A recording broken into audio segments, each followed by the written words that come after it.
এবার ক্ষমতায় আসার পরে তারা তো ভালো থাকবে, কারণ তারা যে দল ক্ষমতায় ছিল সেই দলের লোকের কাছে খুব অত্যাচারিত হয়েছে। কিন্তু বাস্তবে দেখা যায় অন্যটা। যেই না এই দলটা ক্ষমতায় আসলো বিরোধী থেকে, তখন দেখা যায় এদের মধ্যে আবার গ্রুপ তৈরি হয়ে যায়।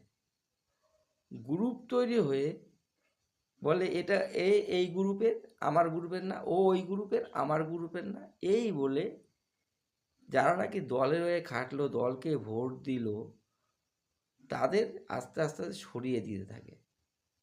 প্রশ্ন জাগে কেন সরিয়ে দেয়? তাহলে কি ভাগ ব্যাটারায় তাদের কম পড়বে?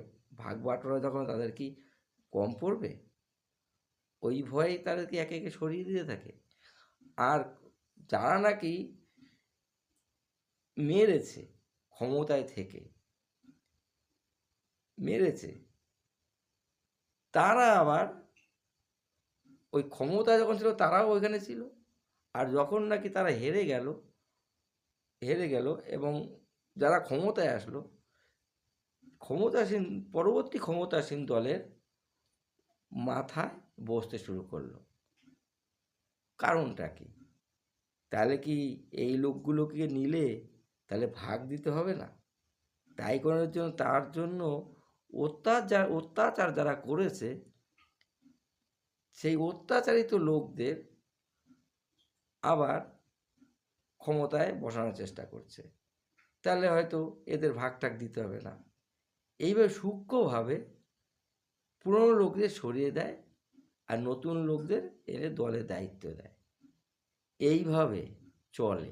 কিন্তু মনে রাখতে হবে, কেউই কিন্তু চিরস্থায়ী না।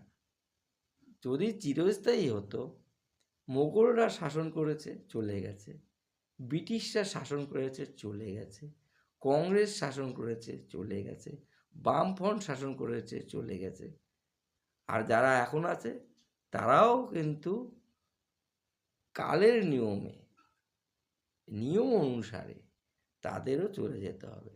কিন্তু তাদের ভুলগুলো কিন্তু থেকে যাবে, যেমন আগের সরকারের ভুলগুলো থেকে গেছে। এবং বর্তমান সরকার যারা আছে তারাও কিন্তু ভুল করছে, তারা একদিন চলে যাবে, কিন্তু ভুলগুলো থেকে যাবে।